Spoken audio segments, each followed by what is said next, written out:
माता सीता को साक्षात लक्ष्मी माना जाता है। वे श्री राम की ही तरह शक्तिशाली हैं। वे चाहती तो रावण को उस वक्त भस्म कर देती जब वह हरण करने आया था। वे चाहती तो अशोक वाटिका में पहुंचकर भी रावण को भस्म कर देती या उनका किसी भी वक्त वध कर देती।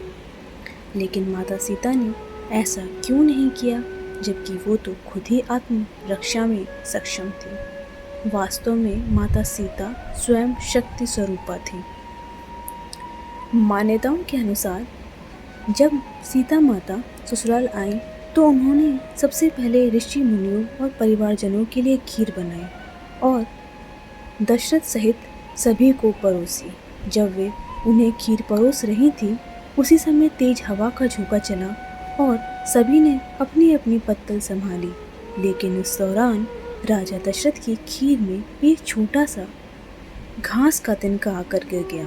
माता सीता ने उस तिनके को देख लिया था, परंतु खीर से वो तिनका सबके सामने कैसे निकाले, वे बड़ी दुविधा में थी। तभी उन्होंने तिनके को दूर से घुरा और माँ सीता की दृष्टि से ही वो तिनका पुनः उड़ा और हवा में ही राख बन गया। सीता जी को लगा कि उनका ये चमत्कार किसी ने नहीं देखा, लेकिन राजा दशरथ ने ये सब देख लिया था और वो समझ गए थे कि यह कोई साधारण स्त्री नहीं बल्कि जगत जननी है। उनके इस चमत्कार को देखकर वे भी डर गए थे। खीर खाने के बाद राजा दशरथ अपने कक्ष में चले गए और बाद में उन्होंने सीता जी को अपने कक्ष में बुलवाया। वहाँ उन्होंने माता सीता से कहा कि आपका ये चमत्कार मैंने देख लिया है और अब मैं समझ गया हूँ कि आप कौन हैं।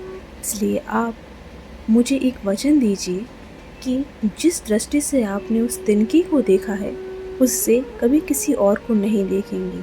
इस बात को सुनकर माता सीता ने दशरथ जी को वचन दिया कि मैं कभी किसी को इस दृष्टि से नहीं देखूंगी।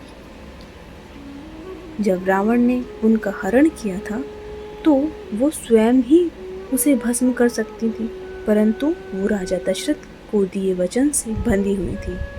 इसलिए जब रावण उनके करीब आने का प्रयास करता था या उन्हें धमकाता था तो वो उसे कुछ नहीं कहती, बस हाथ में तिनका उठाकर घुरने लगती थी और उनके प्रति अपने क्रोध को नियंत्रित करती थी। जय श्री राम।